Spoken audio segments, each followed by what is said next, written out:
Bismillahirrahmanirrahim. Assalamualaikum warahmatullahi wabarakatuh.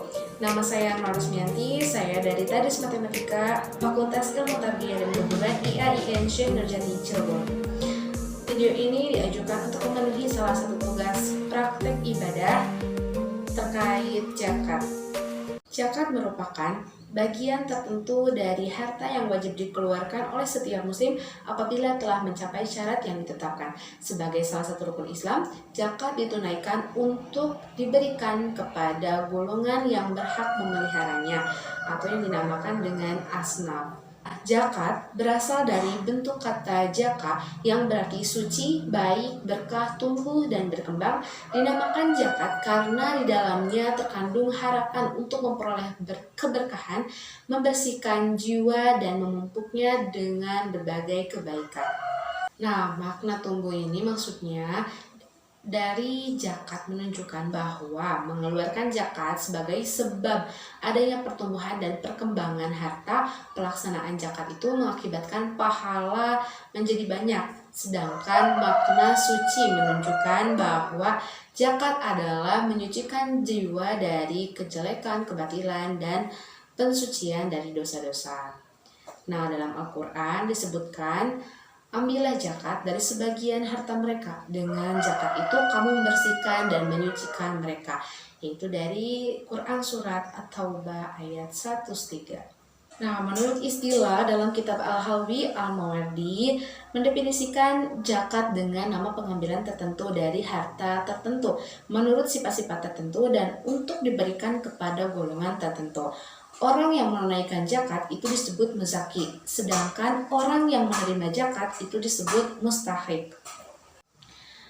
Zakat dikeluarkan dari harta yang dimiliki, akan tetapi tidak semua harta terkena kewajiban zakat. Syarat yang dikenakan zakat atas harta diantaranya, yang pertama, harta tersebut merupakan barang halal dan diperoleh dengan cara yang halal. Yang kedua, harta tersebut dimiliki penuh oleh pemiliknya. Yang ketiga, harta tersebut merupakan harta yang dapat berkembang. Dan yang keempat, harta tersebut mencapai nisab sesuai jenis hartanya. Kemudian, harta tersebut melewati haul. Dan yang terakhir yaitu pemilik harta tidak memiliki hutang jangka pendek yang harus dilunasi. Dalam Quran Surat At-Taubah ayat 60, Allah memberikan ketentuan ada 8 golongan orang yang menerima zakat. Yang pertama, fakir, mereka yang hampir tidak memiliki apa-apa sehingga tidak mampu memenuhi kebutuhan pokok hidupnya. Yang kedua, miskin, mereka yang memiliki harta namun tidak cukup untuk memenuhi kebutuhan dasar kehidupan.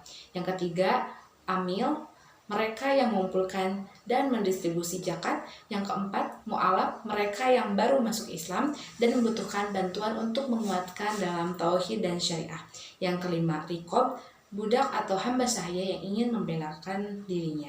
Yang keenam, gorimin, mereka yang berhutang untuk kebutuhan hidup dalam mempertahankan jiwa dan ijahnya. Yang ketujuh, fisabilillah, mereka yang berjuang di jalan Allah dalam bentuk kegiatan dakwah, jihad, dan sebagainya. Dan yang keenam, ibnu sabil, mereka yang kehabisan biaya di perjalanan dan ketaatan kepada Allah. Nah, terdapat macam atau jenis zakat. Yang pertama itu zakat mal. Zakat mal adalah zakat yang dikenakan atas segala jenis harta yang secara zat maupun substansi perolehannya tidak bertentangan dengan ketentuan agama. Sebagai contoh, zakat mal terdiri atas uang, emas, surat berharga, penghasilan, profesi, dan lain sebagainya. Selanjutnya yaitu zakat fitrah. Zakat fitrah adalah zakat yang diwajibkan atas setiap jiwa baik lelaki maupun perempuan muslim yang dilakukan pada bulan Ramadan pada Idul Fitri. Besaran zakat fitrah adalah beras atau makanan pokok seberat 2,5 kg atau 3,5 liter per jiwa. Para ulama diantaranya Syekh Yusuf Qaradawi telah memperbolehkan zakat fitrah ditunaikan dalam bentuk uang yang setara dengan 1 sak gandum, kurma, ataupun beras. Nominal zakat fitrah yang ditunaikan dalam bentuk uang menyesuaikan dengan harga beras yang dikonsumsi. Zakat fitrah sendiri itu ditunaikan sejak awal Ramadan dan paling lambat dilakukan sebelum pelaksanaan sholat Idul Fitri. Sementara itu, penyalurannya kepada mustahik atau penerima zakat paling lambat dilakukan sebelum pelaksanaan sholat Idul Fitri. Nah, syarat zakat mal dan zakat fitrah. Yang pertama yaitu harta yang dikenai zakat harus memenuhi syarat sesuai dengan ketentuan syariat Islam. Yang kedua, syarat harta yang dikenakan zakat mal yaitu milik penuh, halal, cukup nisab, dan haul. Yang ketiga yaitu hanya saja syarat haul tidak berlaku untuk zakat pertanian, perkebunan dan kehutanan, perikanan, pendapatan, dan jasa serta zakat rikaz. Sedangkan untuk zakat fitrah, syaratnya yaitu yang pertama beragama Islam, yang kedua hidup pada saat bulan Ramadan, yang ketiga memiliki kelebihan kebutuhan pokok untuk malam dan hari raya Idul Fitri. Untuk syarat wajib mengeluarkan zakat, yang pertama Islam, yang kedua merdeka, yang ketiga balik, dan yang keempat berakal, dan yang kelima yaitu sampai nisab. Nah, tujuan dari zakat sendiri yaitu yang pertama untuk menghindari muzaki dari sifat kikir, dan yang kedua harmonisasi hubungan antara orang kaya dan orang miskin, yang ketiga yaitu membersihkan harta, dan yang keempat menumbuhkan keberkahan pada harkat yang dizakati.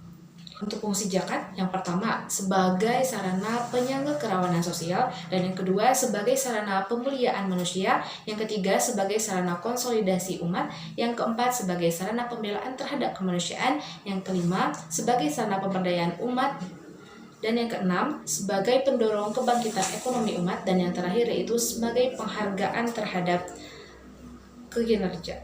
Nah, ada juga golongan yang tidak berhak menerima zakat. Yang pertama, agniya, yaitu orang kaya. Yang kedua, orang yang mampu bekerja dan mampu memenuhi kebutuhannya. Yang ketiga, yaitu orang kafir yang memerangi Islam. Yang keempat, orang murtad atau non-muslim. Yang kelima, yaitu istri, bapak atau ibu ke atas, dan anak nasab ke bawah yang menjadi tanggungannya. Yang keenam, yaitu keluarga baginda Nabi Muhammad SAW. Perintah Allah untuk menunaikan zakat. Sedikitnya yaitu 28 ayat Al-Quran menyebutkan perintah sholat beriringan dengan perintah zakat. Hal ini menunjukkan adanya korelasi atau hubungan antara ibadah sholat dengan zakat. Seutama-utamanya ibadah badaniyah adalah sholat, dan paling utama ibadah ma'aliyah adalah zakat. Sehingga meninggalkan perintah zakat sama hukumnya dengan meninggalkan perintah sholat. Nah, terdapat keutamaan bagi yang menunaikan zakat itu terdapat dalam Quran surat Al-Baqarah ayat 261. A'udzu billahi minasyaitonir rajim. Bismillahirrahmanirrahim. Mafalul ladzina yunfikuna amwalahum fi sabilillah kamathali habbatin ambatat sab'a sanabila fi kulli sumbulatin ma'atu habbah. Wallahu yudha'ifu liman yasha'u wallahu wasi'un alim. Yang artinya yaitu perumpamaan nafkah yang dikeluarkan oleh orang-orang yang menapakkan hartanya di jalan Allah adalah serupa dengan sebutir benih yang menumbuhkan 7 butir. Pada tiap-tiap butir 100 biji, Allah melipat gandakan ganjaran bagi siapa yang Dia kehendaki. Dan Allah Maha Luas karunia-Nya lagi Maha Mengetahui.